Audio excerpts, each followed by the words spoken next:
All right, so I want to talk about using dumb phones because I've particularly been using dumb phones for going on, I don't know, maybe 8 or 9 months at this point. And honestly, a lot of it's going to sound, corny, if not pretentious, but never have I experienced so much personal growth in a small period of time, primarily since letting go of using my smartphone as my primary device. And honestly, it could be a mix of coincidence.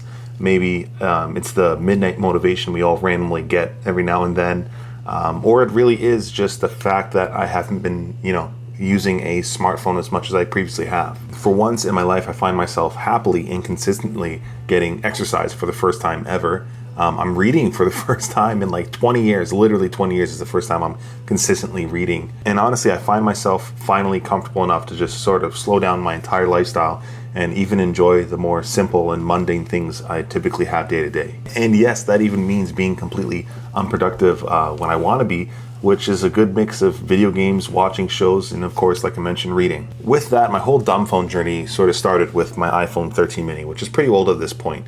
And this thing, I just pretty much took away all the apps, stripped it down to a couple basic words on my home screen. The problem with this, though, is that those apps that pull my attention or find myself doom scrolling or whatever, they're easy to get on there and they're more accessible than ever. But over the last month and a half or so, I've been using a device called the Mudita Kompact, which is actually my first e-ink screen I've ever had the pleasure of using. Now, full disclosure, I am partnering with Mudita on this particular video, but I have already showcased this device multiple times in previous videos because I really do stand by the product and their whole ethos. And easily enough to say this has integrated very well into my day-to-day life. So far I've enjoyed this quite a bit. Now, as for why this device is at all special in the first place, is that it's purely and fundamentally meant to promote a more intentional use case for what a device in our pocket could or should be. What I mean by that is that there's no Google Play Store or anything like that. There's no app store where you can just download any app ever that you might want to use on a smartphone, for example. There are just the main tools you might want on here. Now, quickly, I will mention, because it is important to a lot of people, is you can actually sideload apps onto here. Those specific tools that might be a little bit more important for, the modern day and age. And I'll sort of touch on that and my thoughts around sideloading. So where a device like this comes into play, it ends up being sort of a spot where you can get all those useful, intentional tools you might need day to day, all in a, simplistic, minimalistic device. Now, I've gotten the comment pretty frequently on, videos when I talk about digital minimalism or dumb phones or whatever, is folks love to say, just take your iPhone and delete all the apps and just have more willpower. And my answer to that is, yes, obviously have more willpower.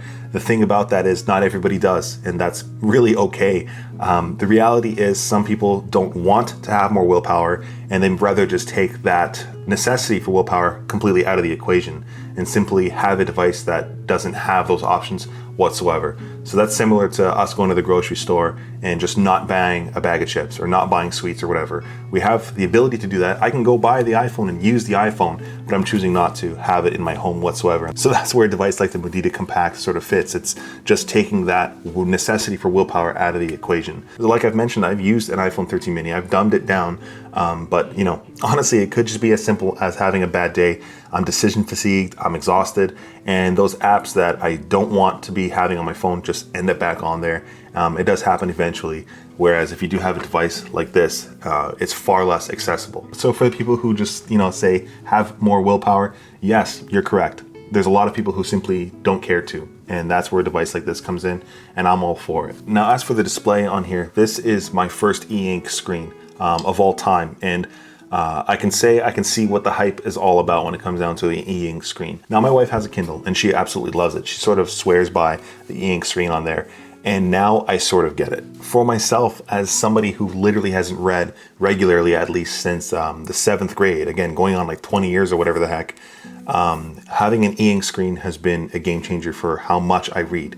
Now, I'm lucky enough to have an awesome community, like everybody watching, and it was a couple of videos, actually a couple months ago on a video, somebody recommended I start reading Red Rising, and man, is that series good. Like 15 people said Red Rising, so I started reading that, and I blasted through the first and second book, and I'm on the third book right now. Actually, I have it right here. Literally, I'm reading this third book of Morningstar through the Red Rising series, and one of the best things is I've been able to read it on my device, and I've noticed there's far less eye fatigue when reading on an e-ink screen as compared to something like my iPad, which I have loved reading on, but I'm sort of fallen in love with the e-ink display so far, at least. I will say it's kind of ironic because a device like this, you're supposed to not be using it a lot. Naturally, of course, it's a minimalist device or whatever you want to call it, but I find my face is in my screen quite a bit because I'm reading.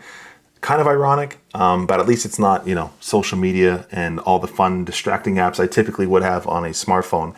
I'm reading, and I think I'm okay with that, although I am a little bit conflicted. I will say as well, there is a backlight on here if you do want to brighten or dim the screen, which is a nice feature to have. I personally actually just go with whatever light I have around me, and I typically keep the backlight off. If it's too dark, it's too dark, and I don't use my phone. Once in a while, I will throw on the backlight if I really do want to read while I'm in bed or something. Now, one of the other things as well, coming down to a device like this, is the build and design of this thing. And honestly, to put it simply, I really appreciate the size and the weight of this thing. It is pretty compact, and it's comfortable enough to hold. This weighs about like 167 grams or something like that. And honestly, as somebody who's a fan of small tech, again, I've talked about my iPhone 13 mini. My favorite iPad's the iPad mini series, and then I have the MacBook Air. I love the smaller tech, and I'm sort of infatuated with this guy here. And it sort of reminds me of the Galaxy S3, the way it feels in hand. If anybody had a Galaxy series back in whatever year that was, it has a nice rounded sort of pebbly feel to it. So I do appreciate it. And shout out to Mudita for actually putting a headphone jack on here. I'm going to sound like a broken record for the 500th time talking about using hardwired media.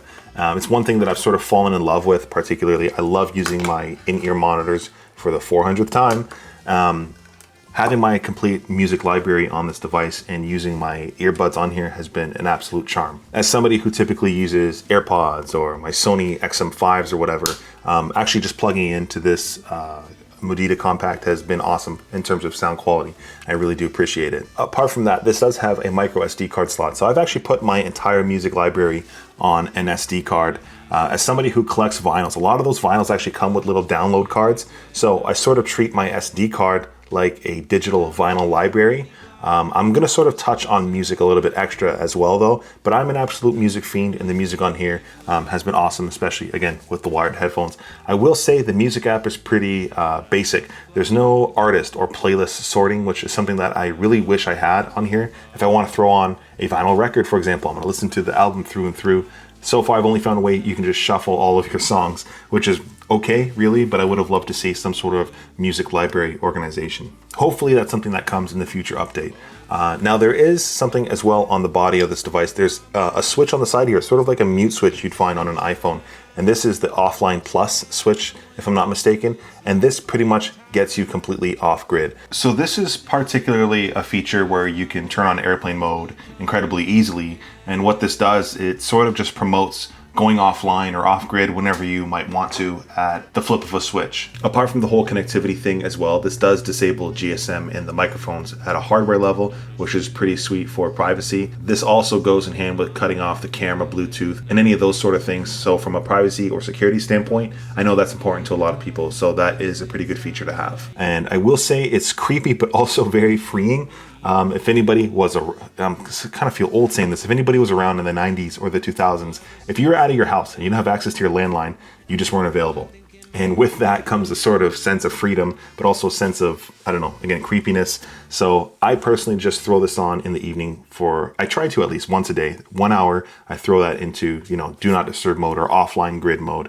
And it's just a little bit freeing, if that's the best way I can put it, particularly during the daytime. Again, I got a wife and kids when I'm at the office or whatever. I'm not going to be using that because I do need to be reached. But for anybody who really does want to disconnect, offline switch, it's there if you need it. Beyond that, the power button on here is a fingerprint scanner, which I appreciate for that added ease of security. As for the apps on a device like this, it really is going to be basic day-to-day necessities. You got things like alarm, calendar, notes, music, of course. And again, this device is sort of meant for a very intentional use case and a sense of digital minimalism. So there really isn't going to be much on here. I will say there are two standout apps on here I thought were quirky, not in a bad way, but just interestingly enough. The meditation app, I'd be lying if I was one of those guys who said, I like to meditate every morning at 5 a.m. or whatever. Man, I don't like meditation. I tried it once. I wouldn't have tried it if it wasn't for this phone. There were some meditation cards that came with this device in the box. So I tried meditation. It was okay. I mean, I was just chilling out. I just got to learn meditation, if that's a thing you learn. But it is there if you want it. That's the first app. The second app is chess. And boy, do I suck at chess. Please recommend a source to learn chess, because I'm sure my 8-year-old nephew could sweep me under the rug in chess. I set my elo to like 500 on this chess app, and I got destroyed like 5 times in a row, and I gave up. I haven't touched chess since. I want to play chess, so if you have any sources for learning as a beginner, please let me know. Now, on the second page of my Mudita Kompact, there are 3 apps here that look like they don't belong, because they technically don't. And I do want to talk about sideloading briefly. Those 3 apps I did sideload onto my device because I feel like they actually add tangible value to my day-to-day without any sort of negative distractions or impact. I will have a video linked in the description on how to sideload apps onto here. I think the guy's name is Andrew Foltz or something like that. I'll have it down below. And it took me maybe 10 minutes. I just watched his video. That's it, just the one video. And I got 3 apps onto my device that I really think are useful for myself personally. And I only mentioned sideloading for the fact that the world isn't the same as it once was in the 90s or the 2000s or whatever. And there are certain necessities people might want or need in today's modern age, whether that be 2-factor authentication, global messaging like WhatsApp, or anything similar like that, or just modern conveniences that don't particularly have downsides. Those apps can be put onto this device if you really truly want them on there. And I only mention this because I think it would be doing a disservice to this device as well, because that might turn a lot of people off of this device. But it is available. That's one thing. And I'd be doing a disservice to anybody watching this who would be interested in this device, and that would be a deal breaker. For myself, the 3 apps I have on here. The first one, Audible. As mentioned, I'm quite addicted to my books now. I have never foresee, I don't even know, you think I would know how to read. I have never seen myself to be a reader, but having been so deep into this series right now, I sort of carry it with me where I go, whether I'm stuck in traffic.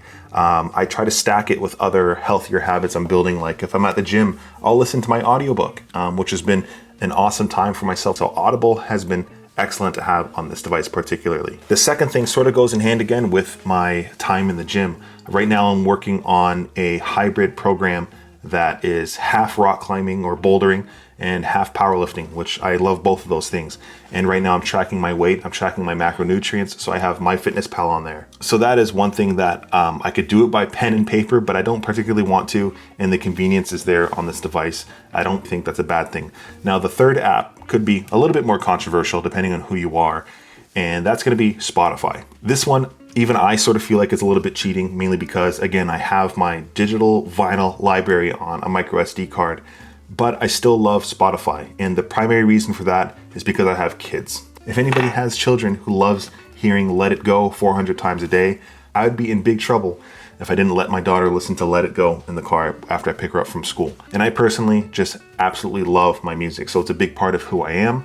Naturally, I'm gonna want it on my phone, and I do appreciate having Spotify on here. Other than that, those are the basic applications I've thrown on here. Even other things like my daycare apps, my 2-factor authentication, I kept those on my iPad, which does allow me to connect to those when I really do need them.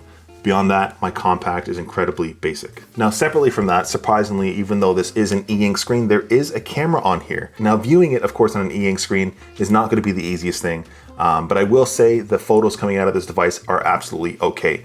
If you're going to be taking a photo of a receipt, or you have to take a quick snap of something important, for myself, if I just wanna grab a quick memory with my kids or my family or whatever the case may be, the camera on here is perfectly fine. Personally, as somebody who's, again, decentralized from the whole smartphone thing, I just love using my actual camera whenever I intentionally want to do any sort of video or photography, and that's where I leave it in that sense. For myself, this is more so a nice to have, and I'm happy it's there, and I'd be sad if it wasn't sort of situation. Now, as for the communications aspect of this device, the connectivity is perfectly fine. I'm in Canada. I switched providers while having this device, and it worked perfectly between Bell and TELUS. If anybody knows those Canadian providers, zero issues with the connectivity. Call quality is excellent. The texting on here, of course, is going to be a little bit slower actually because of the e-ink screen. So it is something to get used to it. Again, it sort of motivates a slower usage when it comes down to texting. Honestly, if I'm bored at work, I might find myself sort of blasting my wife with texts throughout the day. Now I sort of just pick up the phone and give her a call, which is also nice in and out of itself. So yeah, calling, texting has been excellent. A phone's a phone, of course. Now, separately from that, I will mention again, I sort of touched on using an iPad previously, which I use quite a bit as a companion device for those times where I really do need to be connected. The hotspot on here has been excellent. Again, it could be considered cheating, whatever you want to call it. I do have an Apple Watch that I still have because you just need to set it up once with your iPhone and never use your iPhone again if you want to. But I use my Apple Watch for things like music, navigation and maps if I'm on the road. And if I really truly need to get an email, if I need like a 2-factor code or something, I can hotspot my watch without an issue. Plus, this is actually how I get into my gym, funny enough, by using my watch. So having a hotspot on here has been awesome. And so far, I haven't had any issues at all. So yeah, zero complaints when it comes to the hotspot, texting, or calling. With that, despite all the hotspotting, calling, reading, all the fun stuff on here, this thing has a monstrous battery. I don't know what the actual milliamp hour is, but this is easily a 4 to 5 day battery without charging it. And I have never in my life experienced a battery like this on a device. And it is very freeing, comforting. I don't know. You don't have to charge this thing too often, and I really, really appreciate it. I'm gonna go ahead and assume it's gonna be a mix of simply not using it much because of course, the type of device it is. And of course that e-ink screen is probably barely sipping energy to begin with. So yeah, battery on here is absolutely awesome. But yeah, I can say having used this over the last month and a bit, the device overall has been absolutely excellent. And I think there are only three particular things I'd love to see changes. The first one is going to be the music app. This could just be me personally, since I am so addicted to my music. I'd love to see, again, music organization, playlists, artists, and all that fun stuff when it comes down to music. The second thing would probably be the offline switch. I'd say is a little bit too easy to flip. I've found myself switching this flip to offline mode simply by putting it in my cup holder or into my pocket. So now it's just something I have to be more mindful of. Other than that, it's not the biggest issue, but that's just me. And the third thing, when it comes down to that e-ink screen, the main thing I could hope for is that there was a setting to sort of increase how frequently it refreshes, or if there was like a button combination I can press to refresh the e-ink screen. That would be the only thing I'd probably want updated on the e-ink's display. Now, the reason a device like this even exists, or why you want to consider it in the first place, again, this is coming from somebody who's used dumb phones for 3/4 of a year at this point. I've changed my life quite a bit in that small period of time. And again, it's either coincidental, I'm using devices like this and that all happened all at the same time, or it really is just not using a smartphone. For myself, it gives me all the necessities I truly need day to day without all the distractions and anxieties that can come with using devices like a smartphone. And yeah, you are going to be missing some modern conveniences from something like an iPhone. You don't have tap to pay. Naturally, you're going to be missing social media and all that stuff. And again, this isn't to vilify social media. I still love my social media. I go on socials using my computer or my tablet. There's people who have built their entire livelihoods on social media. But for myself, I find not having it in my pocket, seeking my attention, has been a little bit better for my own well-being. So yeah, depending on who you are, those positives from a device like this might well outweigh the negatives. For some people, this might not be the device of your dreams or as effective as it has been for me as it is for you, but it is an incredible option to have if it's something that you have been sort of thinking about. For some people, it's as simple as corny as it sounds, stopping to smell the roses, living a slower lifestyle. And that's sort of what I've been doing. And I'm just surprised it's been as good as it has been. I don't know. It's just been nice knowing I have the right to disconnect without needing to be completely, reachable 24 hours a day, 7 days a week. There's a sense of calm and freedom, I guess, having control over my attention, but also still having those conveniences you might need on the daily. I don't know. That's just me. But yeah, those are my thoughts on the Mudita Kompact from a 32-year-old tired millennial dad. If anybody has any questions about it, lay it on me down in the comment section. Thank you again, Mudita, for sending this my way. It's been an absolute pleasure. If you guys want to check it out, I will have it linked down below. I appreciate you guys watching till the end. Till next time.